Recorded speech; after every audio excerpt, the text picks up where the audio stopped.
let's move on from that heated debate and tell you about the other big headline that came in from the Karnataka Assembly, which is after the stampede that had broken out in Bengaluru, which is at the Chinnaswamy Stadium. I'm sure you remember it very well. It had happened right after the Royal Challengers Bangalore had won the IPL. Now, after that stampede, the Karnataka government, in a bid, they say, to ensure that doesn't happen again, kicked off the Karnataka Crowd Control Bill. The reason they went ahead and did that is because they say this will ensure regulations are put in place to avoid any stampede-like situation. Now, while this bill was taken up, you also had Chief Minister Siddaramaiah speaking at the floor of the Assembly, speaking about accountability, about taking responsibility, because mind you, there's been a whole lot of criticism that's come the Chief Minister's way, that's come the Deputy Chief Minister's way and the government's for not taking responsibility for what had happened at the Chinnaswamy Stadium. Let's get you all of those reactions and exactly what the Karnataka Chief Minister had said in the Assembly. CM says it is not my fault, it is not government fault, it is fault of police. I think police is different, government is different. No common sense for this government. I condemn this. I say on this issue, stampede in Bangalore cricket stadium, main culprit is Mr. Siddaramaiah and others.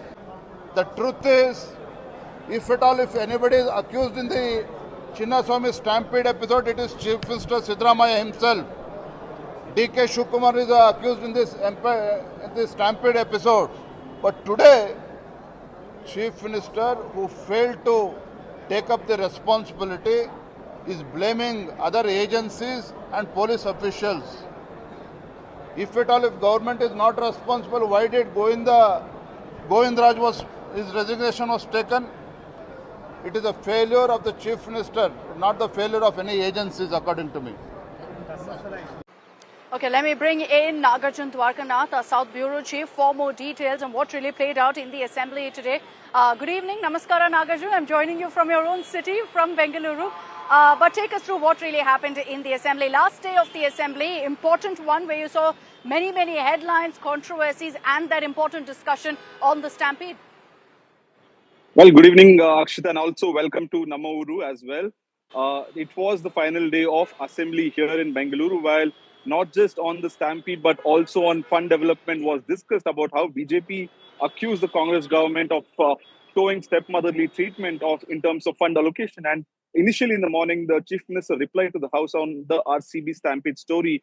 It said that it really pained him. He had no clue about the stampede. If he had some information, he would have not gone to the event. He gave us the chronology of the events. At 5:30 is the time when he got a call from the police department on the deaths. While the deaths had occurred somewhere between 3:45 to 4:30 is what CM said. So he had no information on such event. And if he had, he wouldn't have even gone to the Vidhan Sabha stage felicitating Virat Kohli and other players of RCB.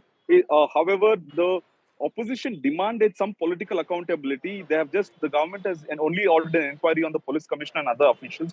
But what about the political accountability is what the opposition questioned. But however, now that the Justice Kuna committee has given a report, the opposition was satisfied with CM's reply to say that yes, Correct. Kuna report will be discussed eventually. Okay, thanks very much, Nagarjun, for getting us that update. So the Assembly wrapping up with several big headlines really emerging from this particular session.